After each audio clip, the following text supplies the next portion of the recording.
कार्तिक का महीना बहुत ही पवित्र माना गया है। इस माह में ही भगवान विष्णु अपनी योग निद्रा से जाग जाते हैं और तब सभी तरह के मांगलिक कार्य प्रारंभ हो जाते हैं। इसी कार्तिक मास में दीपावली का महापर्व आता है। पुराणों में कार्तिक मास की महिमा का वर्णन मिलता है।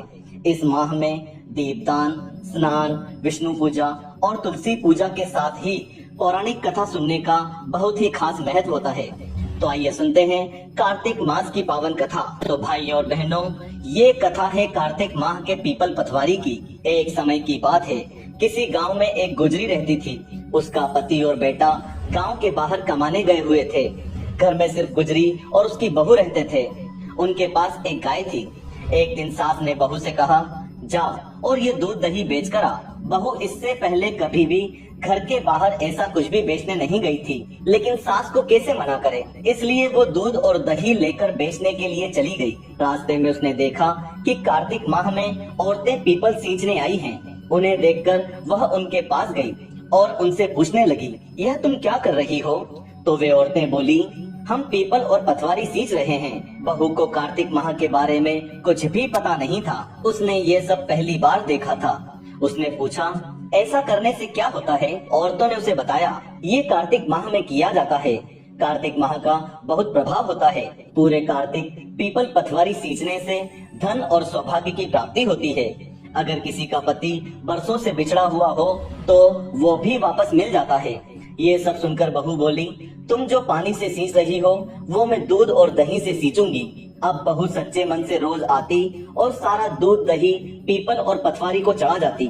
थोड़ी देर उन औरतों के पास बैठती, कार्तिक महत्व सुनती, कार्तिक की कहानी सुनती और उधर उसकी सास सोचती कि बहू दूध दही बेचने कहीं दूर गई है, इसलिए उसे देर हो रही है। अब सास बहू से पैसे मांगने लगी तो बहू बोली, सासू माँ, सेठ जी महीना खत्म होने पर पूरा हिसाब करेंगे, तब मैं सारा पैसा लाकर आपको दे दूंगी। कार्तिक का महीना पूरा हुआ और कार्तिक पूर्णिमा आई तो बहू को डर लगने लगा कि अब वह क्या करे। अगर सास को अभी पैसे नहीं मिले तो वो बहुत नाराज होगी। बहू गई और पीपल के पास बैठ गई और जोर जोर से रोने लगी। पीपल ने उससे पूछा, तू यहाँ क्यों बैठी है और क्यों रो रही है? तो वो बोली, मेरी सास दूध दही के पैसे मांगती है। पीपल के देव बोले, मेरे पास पैसे तो नहीं हैं, लेकिन ये पत्थर, डालियाँ और पत्ते हैं, ये सब ले जा और अपनी गुल्लक में रख देना। बहू ने ऐसा ही किया। उसकी सास ने पूछा, बहू पैसे लाई हो? तो वह बोली, हाँ माँ जी, मैंने पैसे लाकर गुल्लक में रख दिए हैं। जैसे ही सास ने गुल्लक खोली तो देखते ही उसकी आंखें फटी की फटी रह गई। गुल्लक में हीरे मोती जगमगा रहे थे। पत्ते, पत्थर और लकड़ियाँ हीरे मोती में बदल गए थे, जिन्हें देखकर सास बोली, इतना धन कहाँ से आया? ये तो दूध और दही की कीमत नहीं है। तब बहू ने सारी बात अपनी सास को बता दी कि कैसे उसने दूध और दही से पीपल पथवारी सींचे थे और पैसे मांगने पर पीपल ने उसे पत्थर, पत्ते और डालियाँ दी और गुल्लक में रखने को कहा, जो आगे जाकर हीरे और मोती बन गए। अब सास ने सोचा कि पीपल पथवारी किसी एक औरत पर तो कृपा करेंगे नहीं, तो वह बोली कि अगले साल मैं भी पीपल पथवारी सींचूंगी।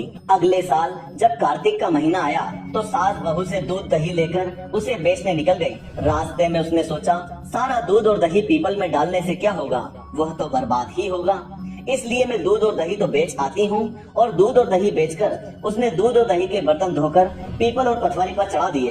कार्तिक का महीना बीता और कार्तिक पूर्णिमा के आने से एक दिन पहले सास ने बहू से कहा, बहू मुझसे पैसे मांग। तो बहू बोली, कभी बहू भी सास से पैसे मांगती है? लेकिन सास के बार बार कहने पर बहू ने सास से पैसे मांगे तो वह अगले दिन जाकर पीपल के पास बैठ गई और जोर जोर से रोने लगी। पीपल के देव प्रकट होकर उससे रोने का कारण पूछने लगे तो वह बोली, मेरी बहू ने मुझसे दूध और दही के पैसे मांगे हैं। तब पीपल के देव बोले, मेरे पास पैसे तो नहीं हैं, ये पत्थर, पत्ते और लकड़ियां हैं, इन्हें ले जाकर अपने घर की गुल्लक में रख देना। सास ने ऐसा ही किया। थोड़ी देर बाद जब बहू ने गुल्लक खोली तो देखा कि उसमें कीड़े मकोड़े चल रहे थे। बहू ने सास से पूछा, ये क्या है? कीड़े मकोड़े देखकर सास भी हैरान रह गई और बोली, पीपल पथवारी ने तुझे तो धन दिया, लेकिन मुझे कीड़े मकोड़े क्यों दिए? तभी कार्तिक के देव वहाँ प्रकट हुए और बोले, तुम्हारी बहू ने कार्तिक पूजन सच्चे मन से किया था और तुमने लालच में कार्तिक का पूजन किया है। सास ने कार्तिक के देव से क्षमा मांगी और बोली, हे कार्तिक देव, मेरी भूल क्षमा करें। अगले वर्ष कार्तिक में मैं और मेरी बहू स्नान दान आदि करेंगे और पीपल पटवारी भी पूजेंगे। हे पीपल के देव और पटवारी माता, जैसे सास बहू को अन्न धन दिया, वैसी ही इस कहानी को कहते और सुनते और हुंकार भरते सब पर कृपा करना। भाई और बहनों, हम आशा करते हैं आपको कार्तिक मास की यह पावन कथा अवश्य पसंद आई होगी, इसलिए इसे लाइक करके ज्यादा से ज्यादा लोगों के साथ शेयर करें।